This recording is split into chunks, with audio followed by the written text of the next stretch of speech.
Anda mau sehat? Saya ajarin ya, 2 minggu gitu. Kalau masak nasi, nasinya dicampur sama biji-bijian. Lalu apalagi Bu sekalian, sayur, buah, kemudian makanan-makanan fermentasi. Itu yang pertama.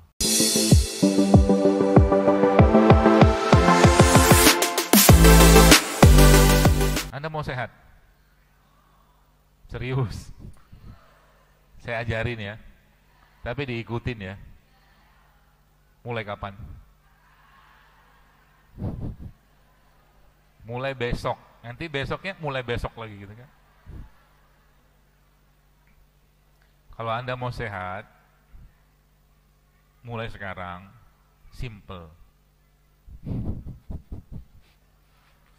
Ini mau pakai temanya apa nih? Babnya apa? Kalau saya sebutkan paling gampang, kalau Anda mau sehat, banyakin aja puasa. Selesai. Banyakin puasa. Dan buanglah beban-beban hidup yang tidak perlu, terutama obesitas emosi itu. Kaki sakit, dengkul sakit, padahal pengen jalan-jalan. Nah gitu loh misalkan. Obesitas itu yang pertama. Banyakin puasa. Artinya apa? Jangan terlalu banyak makan. Insya Allah sehat. Itu dulu deh. Kemudian baru masuk lagi misalkan. Caranya lagi gimana? Orang banyak sakit sekarang itu. Tadi ada puasa, ada emosinya tuh dianukan, apa tuh namanya, dijaga. Ya termasuk juga di sini adalah kalau Anda punya sesuatu yang sifatnya kebahagiaan jiwa Anda pengen Anda kerjakan, kerjakan aja. Contoh mungkin ibu-ibu udah lama banget tidak gardening atau bercocok tanam, berkebun. Coba pergi, ya mungkin kebun orang, kayak kebun anak, kayak kebun siapa gitu. Sehingga anunya tersalurkan. Maka kalau salah satu guru saya itu karena beliau tiap hari ketemu dengan orang yang toksik tiap hari. Bukan tiap hari, nggak tiap hari sih, beberapa hari dalam satu pekan. Itu dia dalam 1 bulan atau per 2 bulan itu wajib mancing. Buat cari ikan, enggak, ikannya dapat, masukin lagi mungkin. Karena buat dia, yang dia cari di mancing itu apanya? Ketika strike, kalau dengan gitu kan, itu dia yang cari doang. Gitu. Habis itu ya buang lagi ikannya. Nah itu Anda cari itu. Kalau mungkin bahasa saya itu makanan jiwanya kita. Gitu. Ada orang yang makanan jiwanya ngapain? Nulis, ada. Buat rilis. Gitu. Macam-macam. Ya. Nah, itu yang pertama. Yang kedua apa? Sebenarnya simpel kok. Anda kurangi aja mulai sekarang, misalkan nih, kalau benar-benar mau serius, kurangi gula pasir. Simpel kan? Simpel. Cuman susah kan? Biasanya otak ngeluhnya kita langsung jalan tuh. Nanti kalau bikin sambal gimana? Iya kan? Otaknya nggak diajak bekerja. Kalau bikin sambalnya gampang. Ada nggak pakai apa namanya, nggak pakai gula, pakai madu juga bisa. Kalau cuma pemanis, gitu. Pakai kurma juga bisa, misalkan. Itu yang pertama. Yang kedua apa misalkan? Coba dalam 14 hari lah, 2 minggu gitu. Jangan ada tepung terigu yang masuk ke badan Anda.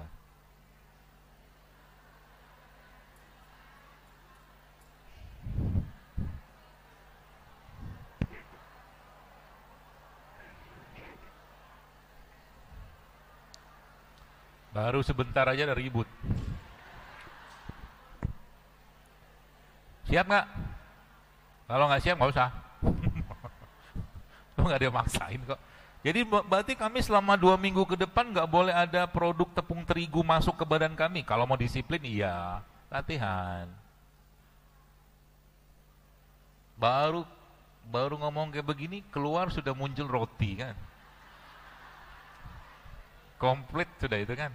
Ada terigunya, ada gulanya. Kalau pas gitu inget-inget aja wajah saya. Siapa tahu nggak jadi makan. Enggak lah. Ya makan aja kalau mau makan. Ini kan judul latihan doang. Berarti dok, nanti kalau kita ngomong gini, itu yang jualan di luar gimana? Kan gitu kan? Mikirnya gitu kan? Gampang kalau saya. Anda borong aja itu. beli, lalu Anda sedekahin ke orang. Pahala juga kan? Kan yang mereka butuhkan adalah produknya atau jualan mereka kan laku, laris. Udah selesai. Mau Anda makan boleh, nggak makan boleh. Itu kalau saya, nggak usah susah hati. Nanti kalau dokter ngomongin gorengan terus nggak boleh makan, nanti pedagang gorengan kehabisan omset. Setahu saya sampai sekarang nggak berubah, tetap aja ramai itu. Ya bahkan untungnya lebih besar kalau jualan gorengan daripada punya minimarket. Coba lihat, ada hitungan itu. Jadi kalau mau bisnis yang cepat balik modal, jualan gorengan.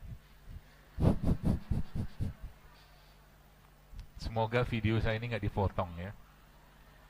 Alhamdulillah, Dr. Zaidul sudah menganjurkan makan gorengan, bahkan berbisnis gorengan. Soalnya video saya kan banyak banget beredar nggak jelas, sampai orang tanya, dokter ini produknya dokter nih buat apa tuh? Terakhir tuh pelangsing kan, gambar siapa itu? Ada juga yang buat dengkul. Jadi kalau Anda lihat ada iklan saya di Facebook, itu bukan saya. Saya bisa pastikan itu bukan saya, karena saya tidak pernah pasang iklan. Sekarang yang paling konyol lagi pakai AI. Jadi kayak saya ngomong Allah gitu. Ada juga itu. Itu saya, karena gini bos kan, saya nggak tahu produk itu apa dan beberapa itu nggak jelas bahannya apa, isinya apa. Ya, ada pernah sampai seorang ketua majelis ulama mana saya lupa itu sampai bilang setelah minum itu tuh apa keliengan dia bahkan sampai mau pingsan gitu loh. Jadi kalau ada ketemu iklan yang pakai wajah saya, video saya, jelas bukan saya itu yang iklannya. Semua termasuk itu. Iya. Kasih aja ke gajah nanti Bu. Nanti kalau ada yang buat pelangsing itu, Ibu minumkan ke gajah. Siapa tahu gajahnya langsing. Ya. Jangan ya, jadi yang banyak tuh. Ada yang darah tinggi, bahkan yang terakhir itu muka Zaidul Akbar babak belur. Ada kan? La ilaha illallah itu orang. Tapi itu kayaknya bukan dari Indonesia, ngeremotnya kayaknya. Jangan beli ya. Saya bilang jangan beli, karena itu bukan saya juga. Ya, seperti itu. Kalau mau produk resmi saya ada tokonya. Ya, begitu. Termasuk kalau mau umroh sama saya juga ada waktunya. Ngomong dikit itu di depan tuh ada player. Soalnya Februari nanti kalau ada yang mau ikut, Februari tanggal 1 kita umroh, kita belajar bareng nanti insya Allah. Nanti di depan counternya ada tuh. Nah baik, kita kembali ke ini tadi sekalian, ke apa tuh namanya, penyakit tadi gitu kan. Maka kalau kita tadi, kalau bab sekarang kita masuk ke temanya fisik atau jasadnya kita, sebenarnya saya sampaikan berulang kali, sebenarnya badan kita itu dia bisa repairing sendiri, dia bisa memperbaiki dirinya sendiri. Beneran. Ya, Anda tadi saya sampaikan tadi ada gula, ada tepung, sebenarnya ada 2 lagi sih. Nggak usah lah ya. Nanti Anda nggak bisa tidur. Mau diterusin? Tapi dikerjain ya. Insya Allah gitu kan. Insya Allahnya saya nggak yakin. Insya Allahnya saya nggak yakin. Yang kedua, yang ketiganya apa? Minyak goreng nabati. Udah tahu lah. Kalau susah hati kan, ya Allah gimana nasib saya habis ini, gitu. Yang keempat apa? Nasi putih. Berarti nggak boleh makan karbo? Boleh dong. Kan karbo banyak. Ubi-ubian itu tuh Anda tahu yang di Jepang itu, Okinawa itu. Kalau Anda yang pernah lihat dokumenter Netflix, bukan Netflix, dokumenter lah, tentang orang-orang yang hidupnya 100 tahun, ada yang saya lihat itu ada umurnya 90 tahun, nggak pakai kacamata, masih bisa masukkan benang ke dalam jarum. Ternyata salah satu yang mereka rutin makan konsumsi tiap hari itu adalah ubi ungu. Ubi ungu. Jadi ubi-ubian itu seratnya bagus. Jadi kalau sekarang, berarti dokter kalau kami mau ganti nasi ke ubi-ubian bagus nggak? Bagus. Ubi jalar, ubi ungu, tapi karena kita memang sukanya gorengan, ubi ungu pun dibikin keripik. Ya, di Tawangmangu semua digoreng. Sampai akhirnya kata teman saya itu apa ya? Kata dia begini, supaya dia menyenangkan hati saya gitu. Dia bilang gini, dok ini nggak apa-apa dok. Dia kasih gorengan kan. Ini apa, ada bakwan, tempe apa soalnya. Ini tempe yang direbus pakai minyak, dia bilang. Ya framingnya agak diubah sedikit. Nah, gitulah. Itu, ya mudah kan? Mudah. Jadi kita nggak makan karbo, oh makan jagung ada, sorghum ada, ubi ada, beras coklat ada, banyak. Dan insya Allah tetap hidup kita, jangan khawatir. Dan jangan pakai istilah nanti kalau nggak makan nasi nggak kenyang. Saya kasih tahu ilmunya ya. Anda tahu karbohidrat itu tidak bisa memberikan sinyal kenyang yang lama. Justru malah dia akan cepat membuat kita lapar. Kalau Anda mau kenyangnya lama, maka makan protein. Nah, gitu. Protein itu ya telur, daging, ikan, gitu kan. Itu. Gampang? Gampang. Jadi itu mulai ditinggal. Nah, selanjutnya gimana? Resep sederhananya aja ya, kata-kata. Dalam hari-hari Anda masukkan serat. Serat itu dari mana? Sayur, buah, minyak-minyakan, serat. Ya. Ya buah-buah begini nih. Serat. Jangan di jus.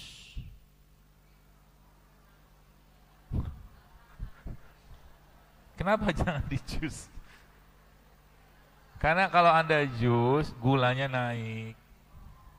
Udah gulanya naik tanpa Anda kasih apa-apa, Anda kasih gula lagi, kasih susu lagi. Jadi akhirnya apa? Rutin, saya tuh rutin mengkonsumsi jus nanas 2 kali sehari supaya BAB lancar. 3 bulan saya ngecek gula darah ternyata naik.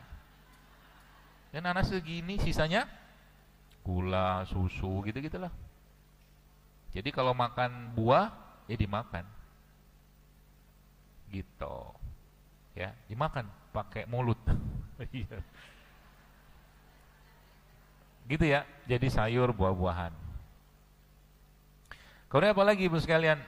Nah itu yang di dokumenter itu salah satu yang membuat mereka itu juga apa tuh namanya, badannya bagus gitu ya, apa sehat, jadi umur 90 tahun masih bisa nyangkul. Kita kayaknya 60 tahun sudah susah jalan. Ini kacang-kacangan. Jadi menunya pasti ada nut and seed, kacang dan biji-bijian. Itu. Jadi nanti kalau masak nasi, nasinya dicampur sama biji-bijian. Biji-bijian contohnya apa? Biji kacang hijau, biji habatus sauda. Tuh. Ada yang sudah jadi produknya itu. Nanti kalau saya sebutin nanti diiklanin lagi. Udah ada. Tadi campurkan ke dalam nasi supaya apa? Nasinya berserat kalau masih makan nasi. Gitu. Oke? Lalu apa lagi Bu sekalian? Sayur, buah, kemudian makanan-makanan fermentasi. Ini udah apa namanya, apa dimasukkan dalam menu-menu masakan Anda. Kalau dokter, minuman atau ada makanan atau minuman fermentasi nggak yang saya minum tiap hari? Hampir-hampir ada. Umumnya probiotik, umumnya probiotik. Jadi kalau biasanya pagi-pagi itu, kalau saya nggak mau makan, dan memang saya lebih sering nggak makan kalau pagi. Itu kalau nggak pilihannya saya ngopi pahit, nggak pakai gula, karena sudah merasa hidupnya manis dan indah. Jadi nggak pakai gula, pakai gula merah, gula apa, nggak usah lah. Minum kopi. Nanti kopi itu akan menahan rasa lapar saya sampai siang sampai sore. Itu yang pertama. Tapi tergantung Anda cocok kopi atau tidak sih ya.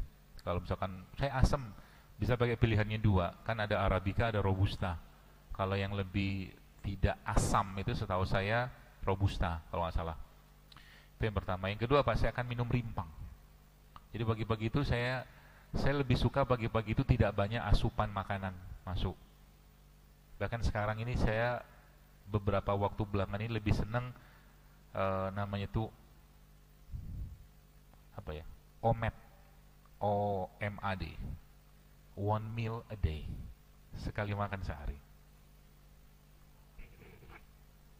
Jangan diikutin. Kalau Anda yang biasanya perlu asupan makanan lebih banyak, ya, jangan diikutin. Tapi kalau Anda yang bisa, tidak apa-apa. Jadi makan, contoh gini, maksudnya gini, sehari kebutuhan kalori, kalau nggak salah, orang dewasa kita ini sekitar 2000-an. 2000-an. 2000-an itu sebenarnya Anda bisa pecah-pecah dengan berbagai macam makan. Ya. Tapi boleh nggak sekali makan bisa sampai 2000? Boleh-boleh aja. Sehingga nanti waktu sisa yang lain itu tubuhnya ngedetoks, gitu maksudnya. Berarti sisanya itu ngapain? Ada minum air, minum kopi, makan buah. Jadi makannya cuma sekali doang. Kapan makannya? Yang jelas jangan malam. Tapi boleh sih malam. Ya. Beberapa yang terakhir saya baca itu dia cuman makan tuh terserah aja makannya kapan aja. Cuman lebih baik jangan malam kalau saya. Paling bagus siang. Gitu. Jadi tubuhnya terus di detox gitu gitulah. Karena nggak ada makanan kan. Apalagi tanpa dengan tadi ramuan tadi. Itu jadi kayak begini nih. Ya, apa nih, kencur, kunyit. Ini lain kali kalau bikin, kalau saya sekarang guru saya ngajarin jangan dikupas kulitnya. Karena kulitnya itu masih banyak yang bermanfaat di situ. Cuci bersih aja. Cuci bersih lalu siksa dia. Dikeprek. Kalau dikeprek dia akan marah. Marahnya gimana maksudnya? Mengeluarkan aroma kan? Itulah zat pertahanan dirinya mereka. Jadi kalau menurut saya kayaknya lebih tersiksa mereka kalau digeprek daripada dipotong. Aromanya lebih kenceng kan? Gitu. Jadi geprek, bersih, cuci. Nah, cari jahe juga, jahe-jahe kayak begini. Kan sekarang banyak jahe impor ya. Jahe hibrid kita bilang. Jadi kalau nanti bikin jahe-jahe begini, cari jahe lokal aja. Kecil-kecil, jahe merah, jahe emprit. Itu, ya. Jadi geprek ini jangan curin. Formulanya gimana? Formulanya kalau saya biasanya tuh tidak mungkin single. Itu kaidahnya. Tidak mungkin saya minum jahe doang. Pasti ada campuran yang lain. Entah itu Anda campurkan dengan lengkuas, entah itu Anda campurkan dengan serai. Ya, jangan sendirian dia. Itu biasanya formula saya begitu. Formula yang kedua gimana? Ada satu rimpang, ini kan rimpang, ada satu rempah. Itu formula kedua. Jadi kalau sudah kayak ini ngerti, kalau dengan catatan Anda nggak ada penyakit, tukar-tukar aja. Ya, tapi beberapa bahan itu memang punya efek hipotensif, menurunkan tekanan darah, ya, atau menurunkan gula darah. Itu agak hati-hati saja, terutama misalkan kayak kayu manis. Kayu manis ini dia efek nurunin gula darahnya cukup kuat, sehingga ada beberapa yang minum wedang atau rempah gitu tuh, habis minum yang ada kayu manisnya keliengan dia. Nah, itu biasanya karena mungkin efek dari hipotensif hipoglikemik dari si kayu manis itu. Ada juga yang punya efek untuk menurunkan tekanan darah seperti kunyit gitu kan. Nah, jadi kalau sudah begitu gimana? Ilmunya minimal dalam ramuan yang Anda bikin itu ada yang bersifat hangat. Itu ilmunya. Contohnya, biar saya nggak jelasin panjang lebar, nanti Anda bisa kombinasi sendiri. Hangat itu contohnya apa nih? Hangat. Ini hangat. Kencur nih hangat kan? Pedas malah. Ya. Kemudian lengkuas juga hangat nih. Nih. Apalagi hangat? Ini hangat nih. Ya. Ini apa? Serai. Iya, serai. Ini hangat. Jadi hangat-hangat ini boleh, jangan semua juga. Kalau semua panas, kepanasan. Ya, Anda ambil satu atau dua, atau paling tidak pakai formulanya ini. Rempah itu Anda sudah mulai paham kenapa India itu anaknya banyak-banyak. Kan negara paling banyak populasi di dunia kan, nomor satu apa nomor dua setelah Cina gitu. Kan rasanya ini. Jadi promil itu paling mudah ini rempah. Karena rempah itu akan menyuburkan kandungan. Gitu. Ya, rempah. Wah, peluang nih. Iya, iya, rempah.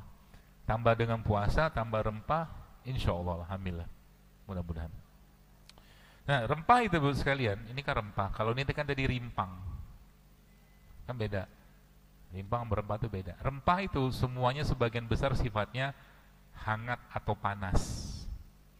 Ya, hangat atau panas. Ini saya kasih tahu ilmunya. Biasa saya jarang buka begini, tapi nggak apa-apa, saya kasih tahu. Kunyit. Kunyit ini aslinya kalau secara sifat yang saya pahami dia dingin. Sifat aslinya bahan. Ya, makanya kalau ada orang yang kena mah, yang mahnya sebelah mungkin tipenya dingin, ketemu kunyit keliengan dia. Oke, itu yang pertama. Gak usah ada tanya jawab lah ya. Nggak ada juga yang nanya, kan udah pada pinter. Jadi, dok, saya kalau habis minum kunyit keliengan saya, ya kan? Itu biasanya karena kunyit secara sifat itu dingin. Dingin ketemu dingin makin dingin.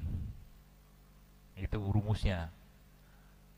Itu berarti saya nggak cocok minum kunyit, bukan nggak cocok, tapi tubuh Anda tidak siap. Tapi kalau mau tetap minum kunyit, caranya gimana? Pilihannya ada beberapa. Pilihan pertama, jangan minum kunyit sekalian. Pilihan yang kedua, Anda campurkan kunyit dengan semua yang sifatnya hangat. Jahe tadi kan paham ya? Itu rumus paling sederhana. Gitu. Jadi kalau saya tetap, karena kunyitnya manfaatnya banyak banget. Datanya begini, termasuk Okinawa itu, Jepang itu paling tinggi konsumsi kunyitnya, yang membuat mereka ini rimpang anti aging, anti penuaan. Ya, jadi mau enggak apa, tapi jangan single ya. Makanya kalau dilihat kunyit asam kan gitu kan, biasanya ada semacam yang anunya dia, penguatnya dia, atau mungkin menyesuaikan dengan rasa segala macam. Beras kencur, jarang ada kencur doang, gitu loh. Dia harus lebih baik dikombinasikan, setahu saya begitu. Jadi kunyit, jadi pilihannya itu. Jadi boleh tambahkan. Jadi misalkan kalau supaya saya tetap pengen minum kunyit nih, caranya Anda bisa tambahkan rimpang atau Anda tambahkan rempah sampai ramuan Anda itu terasa hangat. Kunyitnya ketekan sama hangatnya. Gitu caranya. Ya, jadi kalau nanti mau nyobain, dok, saya nggak kuat minum kunyit, nanti coba pakai formula kayak begitu. Tapi kalau emang nggak bisa juga, maka lambungnya dibenerin dulu. Benerin dulu lambungnya. Cara benerin lambung pakai apa? Obeng. Bukan. Cara benerin lambung itu pakai kolagen atau amilum. Kolagen atau amilum itu di mana dapatnya? Banyak. Di air tajin ada. Kemudian air tajin, sarang walet.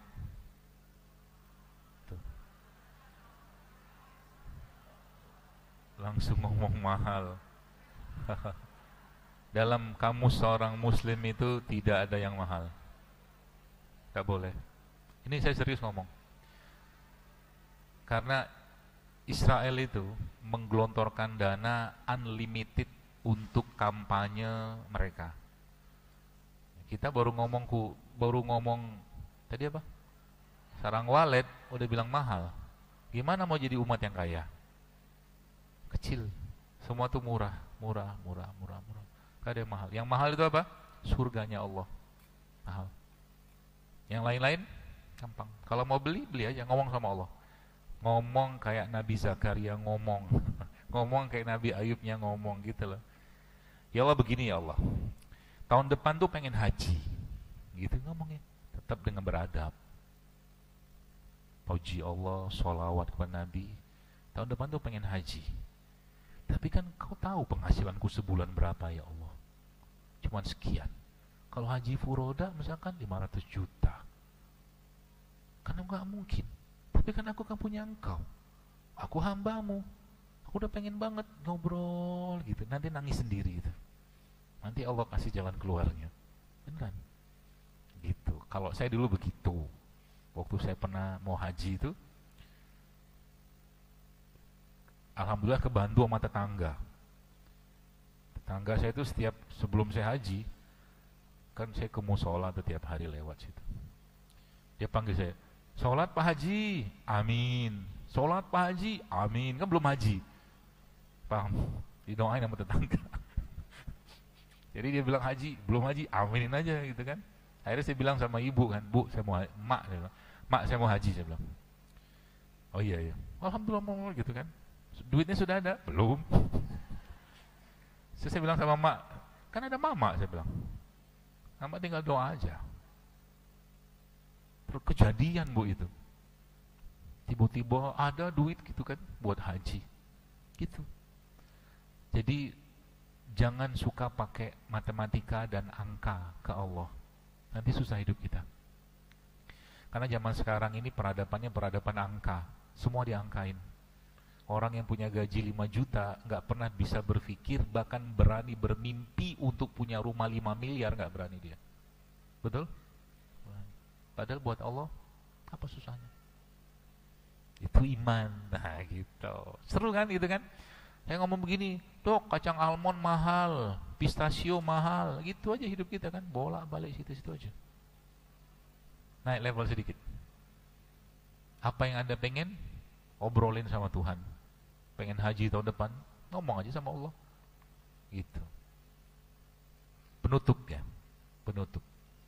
Jadi ada, nggak usah penutup, sudah cukup. Tadi apa tadi? Sudah selesai ya? Jadi itu resepnya ya. Jadi mungkin cari yang panas atau cari dingin, ketemu yang panas. Paling gampang jadi itu ya. Tapi sebagian besar setahu saya sebagian besar itu sifatnya anget gitu loh. Sebagian besar. Meskipun ada sebagian besar juga yang dingin. Coba kalau rempah-rempah itu sifatnya hangat. Dan itu masukkan dalam menu Anda tiap hari, dan itu nanti yang nanti akan memperbaikilah ya tubuh kita. Ini kan baik sendiri dia, termasuk tadi makanan-makanan probiotik, minuman probiotik ini kan kayak gini nih.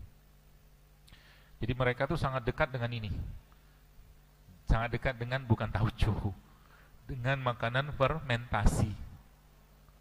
Ya tauco, miso, kimchi gitu-gitulah. Kalau kita kan ini tempe, gitu. Kalau daun-daunan gimana dok? Bagus. Cuman daun-daunan secara sifat dia dingin atau panas? Dingin. Makanya kalau daun-daun begini kalau Anda pakai, hati-hati juga. Meskipun ada beberapa daun yang tidak semua sifatnya dingin. Contoh, ini panas nih. Panas itu taunya cirinya dari mana? Kalau Anda aromain atau rasa, paling gampang dia pedas atau panas. Atau dia aromanya kuat, itu biasanya panas. Sifat ya. Contoh kalau Anda makan, jadi kalau sekarang saya tanya, berarti kalau lada hitam tuh panas atau dingin? Panas. Jadi nanti kalau lagi flu gitu, Anda mulai paham kira-kira minumnya apa. Flu itu kira-kira tubuh kita sedang dingin atau panas? Makanya orang zaman dulu suruh kalau flu dibikinin sup, ya. Nah, itu ilmunya. Supnya isinya apa? Rempah, supaya badannya hangat. Meskipun kalau beberapa kaidah juga saya kadang-kadang nggak pakai juga, ya, karena memang tubuh kita itu kalau dibiasakan dibikin defensive mode. Defensive mode itu mode bertahan, maka seluruh sistem imun itu akan jalan. Defensive mode versi tubuh kita itu apa? Tidak makan atau puasa, itu defensive mode. Gitu. Jadi kalau kita mulai membiasakan jangan sering-sering makan, kecuali memang lambungnya nggak kuat ya. Jadi beberapa orang tuh dok, kalau saya nggak makan nasi, kalau saya makannya telat segala macam, itu tidak dipakai bab ini kalau tubuhnya tidak siap. Tapi kalau mau dipakai temanya adalah apa? Dia makannya sering tapi sedikit. Misalkan nih, kayak saya bisa makan sehari sekali doang. Misalkan kalau orang itu nggak bisa, tapi dia makannya 5 kali sehari, tapi dikit-dikit sekali makan. Berarti dia kalau dia gemuk badannya, kira-kira masalahnya apa? Dia makannya sering tapi banyak, ya kan? Padahal dia nggak butuh sebanyak itu. Pertanyaannya, kenapa dia makan sebanyak itu? Karena mungkin dia butuh cinta, butuh kasih sayang. Karena cinta dan kasih sayang itu sifatnya manis, maka dia carilah yang manis-manis. Mana ada orang lagi stres makannya buah? Makannya apa? Tepung kan? Gula, karbo-karbo olahan. Obrolan saya dengan guru saya, tapi itu memang faktanya begitu. Baik, saya kira mungkin begitu bisa sampaikan.